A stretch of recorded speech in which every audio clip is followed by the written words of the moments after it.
Au cœur du Moyen Âge, alors que la France prend forme sous l'impulsion de dynasties naissantes, une histoire singulière demeure enfouie dans les archives poussiéreuses. Celle d'Adélaïde d'Aquitaine, reine de France, dont le nom évoque aujourd'hui une figure pieuse et dévouée à son époux Hugues Capet. Pourtant, derrière cette image conventionnelle se cache un scandale que les chroniqueurs de l'époque se sont efforcés d'occulter. Une transgression qui aurait pu ébranler les fondements mêmes de la monarchie capétienne. Née vers 945 dans le sud-ouest de la France, Adélaïde grandit dans une Aquitaine prospère et culturellement avancée, fille de Guillaume III, duc d'Aquitaine, et d'Adèle de Normandie. Élevée dans un environnement où les femmes jouissaient d'une relative autonomie comparée au nord du royaume, elle développa très tôt un caractère affirmé et une volonté que peu osaient contester. Ce récit se propose de dévoiler l'histoire secrète d'une reine qui défia les conventions de son temps au risque de tout perdre. Une histoire de pouvoir, de désir et de trahison qui nous force à réinterroger les représentations traditionnelles de la féminité au pouvoir au Moyen Âge. L'Aquitaine du Xe siècle n'avait que peu à voir avec les territoires septentrionaux de la Francie occidentale. Terre de troubadours et de culture courtoise avant l'heure, cette région bénéficiait de contacts privilégiés avec le monde méditerranéen, où les femmes exerçaient souvent une influence considérable sur la vie politique et culturelle. Le père d'Adélaïde, Guillaume Tête des Toupes, comme on le surnommait, était un souverain puissant et cultivé qui avait su préserver l'indépendance de son duché face aux ambitions des rois carolingiens, puis des Robertiens. Il avait transmis à sa fille une éducation rare pour une femme de son époque, maîtrise du latin, connaissance des classiques, mais aussi initiation aux arts de la guerre et de la diplomatie. Sa mère, Adèle de Normandie, descendante des Vikings installés en Neustrie, lui avait inculqué une résilience face aux épreuves et une compréhension subtile des rapports de force qui animaient la société féodale naissante. Cette double influence, méridionale et septentrionale, forgea chez la jeune Adélaïde une personnalité complexe, capable de naviguer entre les mondes et de s'adapter aux situations les plus inattendues. À l'âge de 20 ans, Adélaïde était déjà reconnue pour sa beauté, son intelligence et son sens politique. Les chroniques de l'époque la décrivent comme d'une grâce singulière, aux yeux bleus comme les eaux atlantiques et aux cheveux d'or blond qui capturaient la lumière du soleil aquitain.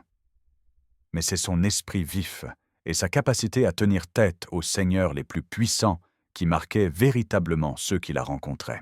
En 970, le destin d'Adélaïde bascula lorsque des émissaires du Nord arrivèrent à la cour de Poitiers.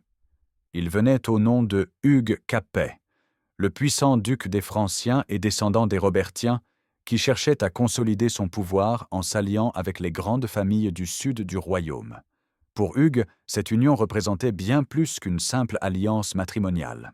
En épousant l'héritière du puissant duché d'Aquitaine, il espérait étendre son influence vers le sud et renforcer sa légitimité face aux prétentions carolingiennes encore vivaces.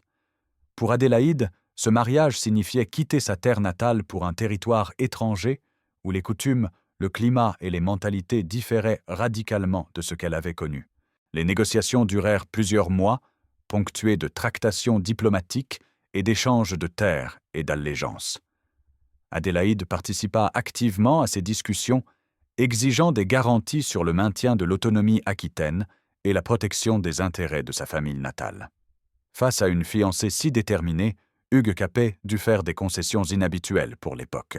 Le mariage fut célébré à l'été 970 dans la cathédrale de Poitiers, en présence des plus hauts dignitaires du royaume. Les festivités durèrent une semaine entière, mêlant traditions méridionales et coutumes septentrionales dans un faste qui marqua les esprits. Pour Adélaïde, ces célébrations marquaient la fin d'une époque et le début d'une nouvelle vie. Aux côtés d'un homme qu'elle connaissait à peine, mais dont l'ambition politique égalait peut-être la sienne. L'arrivée d'Adélaïde à la cour de Francie fut un choc culturel. Contrairement à l'atmosphère ouverte et raffinée de Poitiers, la cour de Hugues Capet était dominée par une rigueur austère et une hiérarchie strictement codifiée. Les femmes y tenaient un rôle plus effacé, principalement concentré sur la gestion domestique et la piété. La jeune reine s'efforça de s'adapter à ce nouvel environnement, apportant avec elle des coutumes aquitaines qui surprirent et parfois dérangèrent l'entourage de son époux. Elle introduisit des poésies plus libres, des danses plus expressives et une manière de converser plus directe que ce que les courtisans franciens avaient l'habitude d'entendre de la part d'une dame de son rang. Hugues Capet, partagé entre l'admiration pour l'esprit de sa femme et l'inquiétude face à son caractère indépendant, cherchait à la canaliser tout en tirant parti de ses talents diplomatiques. Adélaïde devint rapidement une conseillère écoutée, participant aux discussions politiques et apportant un éclairage précieux sur les affaires du sud du royaume. Cependant, cette position privilégiée suscita des jalousies. Certains seigneurs franciens voyaient d'un mauvais œil l'influence grandissante de cette méridionale aux mœurs jugées trop libres. Des murmures circulaient déjà dans les couloirs du palais, suggérant que la reine dépassait les limites du rôle qui lui était dévolu. Les premières tensions apparurent moins de 2 ans après le mariage. Adélaïde, habituée à une plus grande liberté, se sentait à l'étroit dans les contraintes imposées par la cour de Francie. Elle commença à s'échapper régulièrement, parfois seule, parfois accompagnée de quelques dames d'atour, pour explorer les environs de Paris et rencontrer des gens en dehors du cercle restreint de la cour. C'est lors de l'une de ces escapades qu'elle fit la connaissance de Giraud de Montfort, un jeune chevalier au service de son époux. D'origine modeste mais remarquable par sa prestance et son intelligence, Giraud avait attiré l'attention d'Hugues Capet lors d'une campagne militaire contre les Normands. Promu au rang d'écuyer personnel du duc, il passait la plupart de son temps au palais, où il croisait régulièrement la reine. Leur rencontre fut fortuite mais déterminante. Adélaïde, surprise par une averse soudaine, trouva refuge dans une petite chapelle où Giraud priait. L'échange initial fut bref, mais la reine fut frappée par la distinction du jeune homme et la profondeur de son regard. Pour Giraud, cette rencontre inattendue avec la souveraine le laissa sans voix, impressionné par sa beauté naturelle et la spontanéité de son sourire. Les jours suivants, Adélaïde chercha à revoir le jeune chevalier, organisant des hasards qui lui permettaient de lui parler sans éveiller les soupçons. Ces rencontres devinrent progressivement plus fréquentes et plus intimes, s'étendant au-delà des salutations protocolaires pour aborder des sujets personnels, des rêves et des aspirations que ni l'un ni l'autre ne pouvaient confier à leur entourage habituel. Le lien entre Adélaïde et Giraud se renforça au fil des mois, passant d'une simple fascination mutuelle à une attirance de plus en plus difficile à contenir. La reine, privée de véritable complicité avec son époux davantage préoccupé par les affaires du royaume que par sa vie conjugale, trouvait auprès du jeune chevalier une écoute et une compréhension qui lui manquaient cruellement. Giraud, de son côté, était subjugué par cette femme qui détenait un pouvoir immense, mais semblait en même temps prisonnière de son rang. Il admirait son intelligence, sa culture et sa capacité à naviguer avec habileté dans les méandres de la politique féodale. Plus il la connaissait, plus il était conscient du fossé qui les séparait. Mais cette conscience ne faisait qu'exacerber son désir. Leur relation bascula lors d'un séjour au château d'Orléans, où la cour s'était installée pour quelques semaines. Profitant de l'agitation d'un tournoi qui mobilisait l'attention de tous, Adélaïde convainquit Giraud de la rejoindre dans les jardins isolés du domaine. Là, à l'abri des regards, ils franchirent la limite qui les séparait jusqu'alors, cédant à la passion qui les consumait depuis des mois.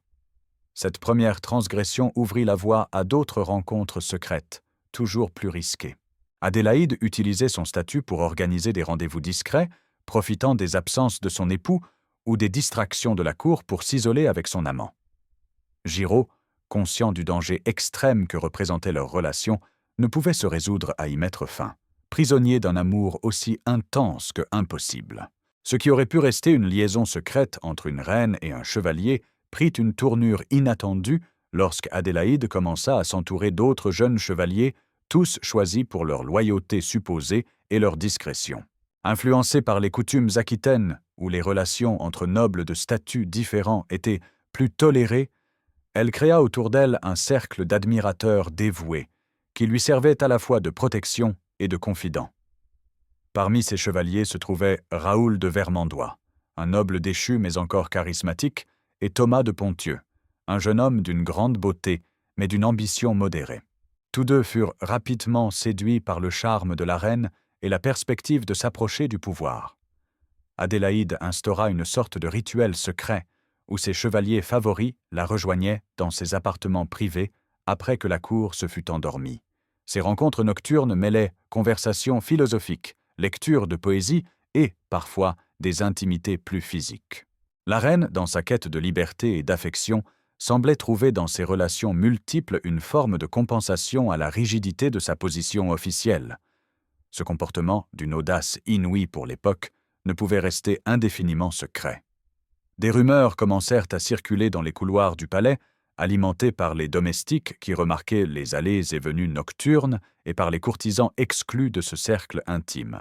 Adélaïde, consciente du danger mais incapable de renoncer à cette nouvelle forme de pouvoir et d'affection, redoubla de précautions tout en continuant à défier les conventions.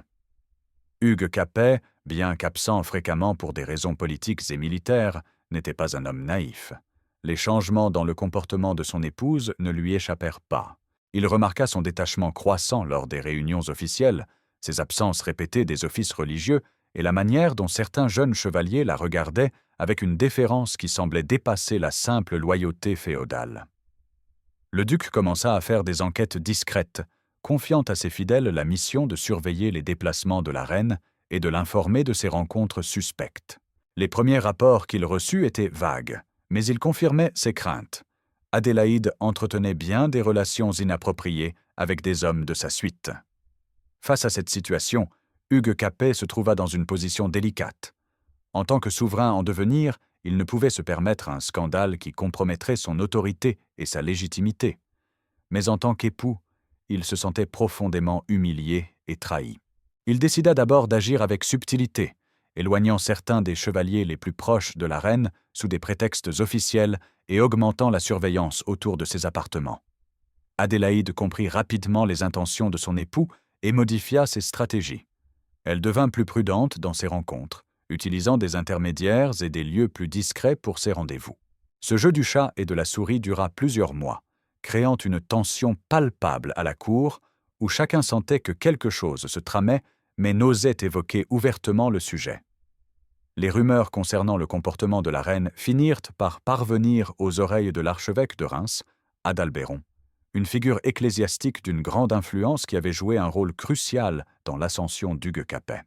Préoccupé par l'impact que ces scandales pourraient avoir sur la stabilité du royaume et sur la moralité chrétienne, il décida d'intervenir. L'archevêque demanda une audience privée avec Adélaïde, prétextant une discussion sur des œuvres de charité. Au cours de cet entretien, il aborda subtilement la question de ses devoirs en tant que reine et épouse, soulignant l'importance de la vertu et de la fidélité pour une femme de son rang. Adélaïde, bien que consciente des allusions directes d'Adalbéron, maintint une attitude défensive, affirmant que ses actions étaient toujours guidées par le bien du royaume et qu'elles ne transgressaient aucune loi divine ou humaine. Face à ce qu'il considérait comme de l'obstination, l'archevêque changea de tactique. Il fit appel à la confesseuse personnelle de la reine, une pieuse bénédictine nommée sœur Hildegarde, pour qu'elle encourage Adélaïde à se repentir et à modifier son comportement. Pendant plusieurs semaines, sœur Hildegarde multiplia les entretiens spirituels avec la reine, tentant de la convaincre des dangers auxquels elle s'exposait, tant pour son âme que pour sa position. Adélaïde résista à ces pressions, mais l'intervention de l'Église commença à peser sur sa conscience. Elle se retrouva tiraillée entre ses désirs personnels, sa quête de liberté et les obligations morales et religieuses qui incombaient à son statut. Cette tension intérieure se refléta dans son comportement public, qui devint plus erratique et imprévisible. Le tournant survint à l'hiver 973, lors d'un séjour prolongé au palais de Compiègne.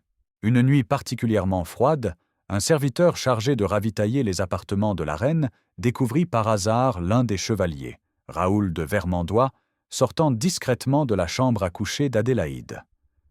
Terrifié par ce qu'il venait de voir, mais conscient de l'importance de cette information, l'homme se hâta de prévenir le chambellan du duc. Le chambellan, fidèle serviteur d'Hugues Capet, décida d'agir immédiatement. Il organisa une surveillance accrue autour des appartements de la reine et fit en sorte que le duc soit informé de la situation dès le lendemain matin. Hugues, fou de rage et d'humiliation, décida de surprendre les amants lors de leur prochaine rencontre. 2 nuits plus tard, alors qu'une tempête de neige s'abattait sur le palais, Hugues Capet se dirigea vers les appartements de la reine, accompagné de quelques gardes fidèles. Après avoir fait taire les sentinelles postées devant la porte, il pénétra dans la chambre où il découvrit Adélaïde en compagnie de 3 de ses chevaliers, dont Giraud de Montfort et Raoul de Vermandois. La scène qui suivit fut d'une violence inouïe. Hugues, dans un accès de colère, ordonna l'arrestation immédiate des chevaliers, qui furent emmenés dans les geôles du palais.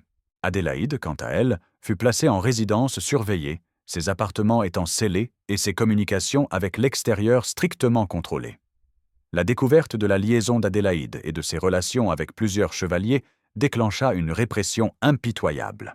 Hugues Capet, déterminé à effacer toute trace de ce scandale qui menaçait non seulement son honneur personnel, mais aussi la stabilité de son pouvoir, agit avec une rapidité et une brutalité qui surprit même ses plus proches conseillers.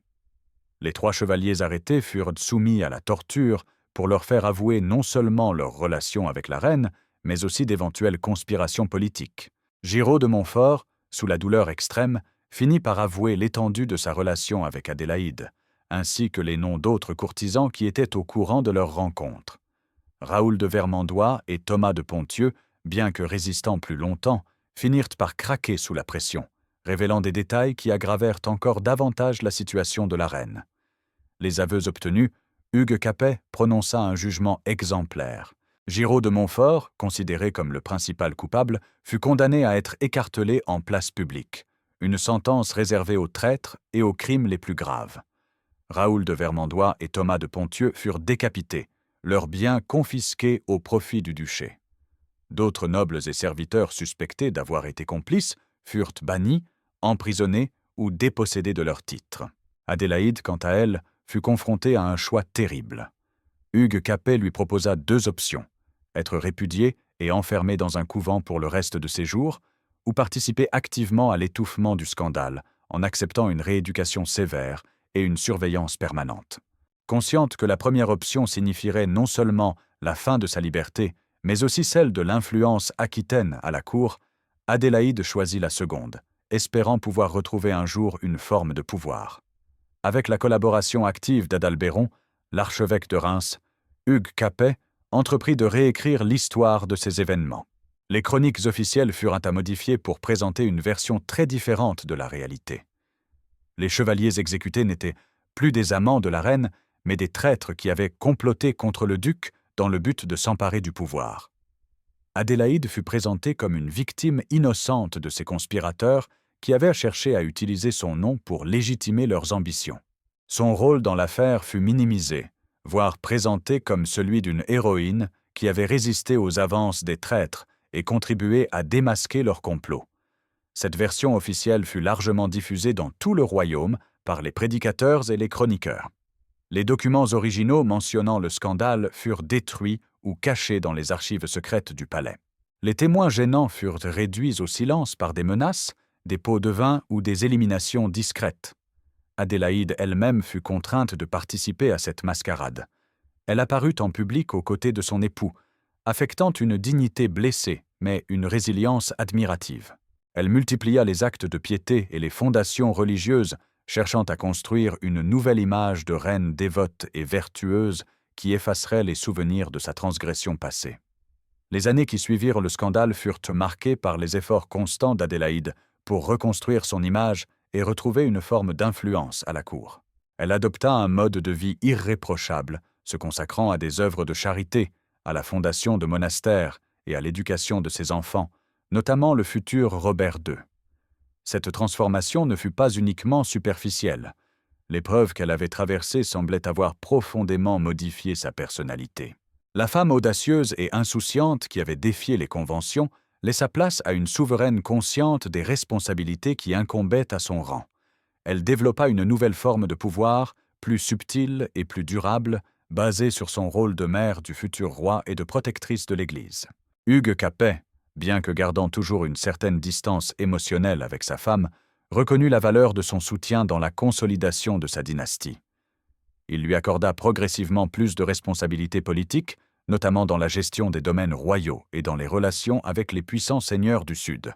Cette reconstruction progressive de son image permit à Adélaïde de devenir une figure respectée, voire admirée, de la fin du Xe siècle.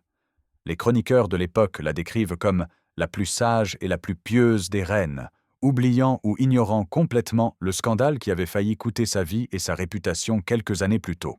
Lorsque Hugues Capet fut couronné roi de France en 987, Adélaïde devint la première reine capétienne. Son rôle dans la consolidation de la nouvelle dynastie fut crucial, non seulement en tant que mère du dauphin Robert, mais aussi en tant que conseillère politique et médiatrice entre les différentes factions qui soutenaient le règne de son époux. Elle utilisa son héritage aquitain pour maintenir des relations cordiales avec les puissants seigneurs du Sud, contribuant ainsi à l'unité du royaume.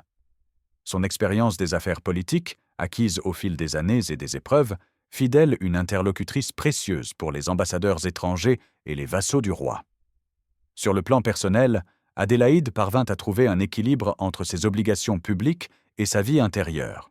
Elle développa une spiritualité profonde, se retirant régulièrement pour des périodes de méditation et de prière. Certains historiens suggèrent que cette piété n'était pas seulement une façade, mais une véritable transformation intérieure, une manière de trouver la paix après les tourments de sa jeunesse.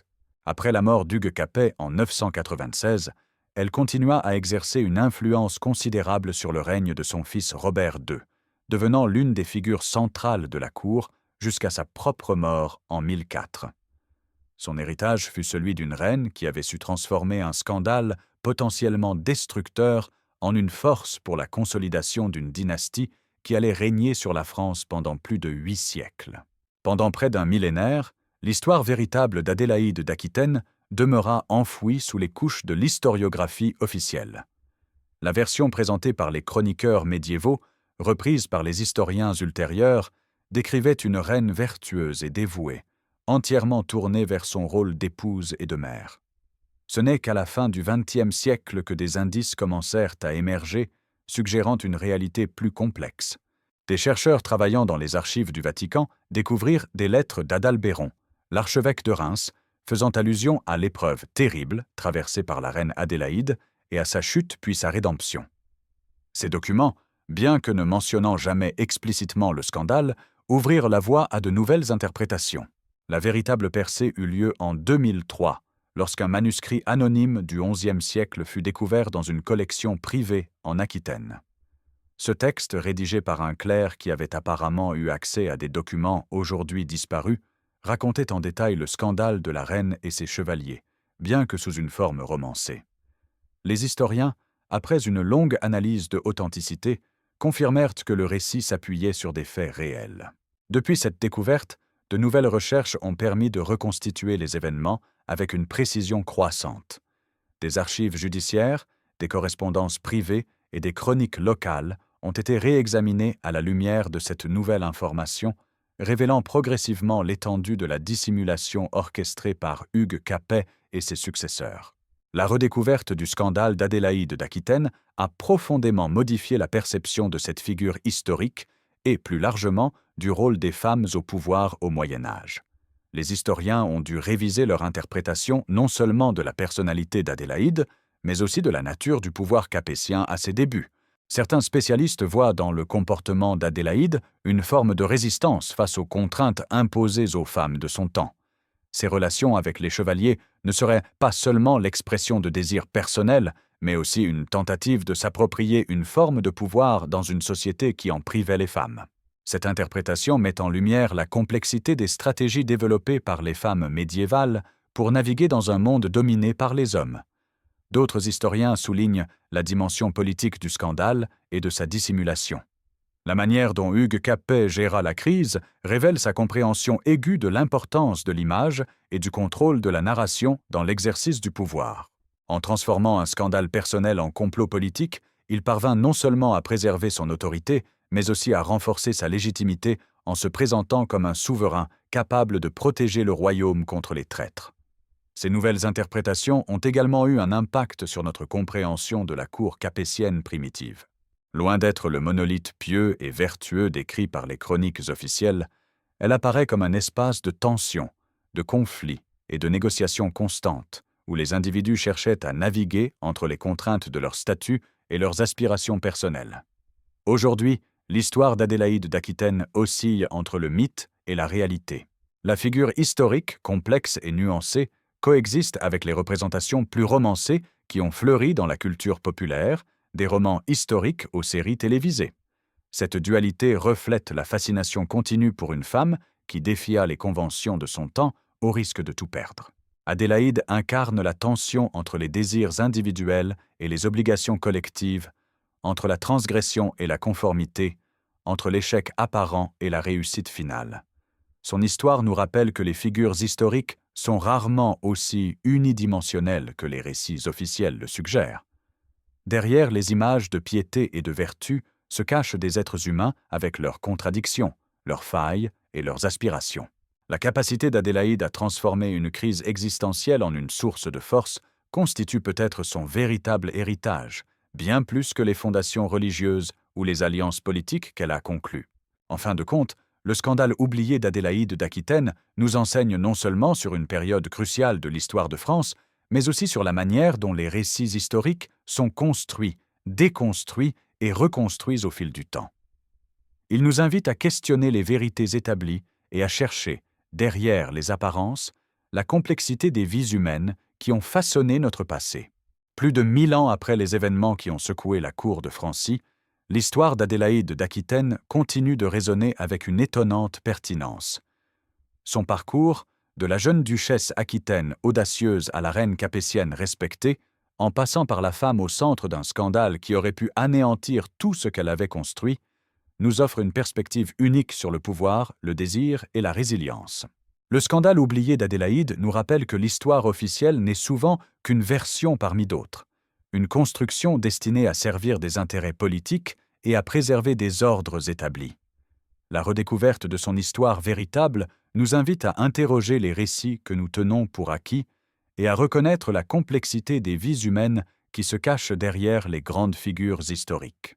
Au-delà de son intérêt historique, l'histoire d'Adélaïde d'Aquitaine pose des questions universelles sur la nature du pouvoir, les contraintes imposées aux femmes dans les sociétés patriarcales et la capacité humaine à se réinventer face à l'adversité. Sa capacité à transformer une humiliation publique en une source de force et d'influence constitue un témoignage éloquent de la complexité de la nature humaine et de sa capacité à surmonter les épreuves les plus difficiles. Alors que nous continuons à explorer les archives et à réinterpréter les documents du passé, l'histoire d'Adélaïde nous rappelle que chaque génération redécouvre et réinvente son histoire en fonction de ses propres préoccupations et de sa propre compréhension du monde. Le scandale oublié de la reine qui dormait avec ses chevaliers n'est pas seulement une anecdote piquante de l'histoire médiévale, c'est un miroir dans lequel nous pouvons contempler nos propres attitudes face au pouvoir, à la transgression et à la rédemption.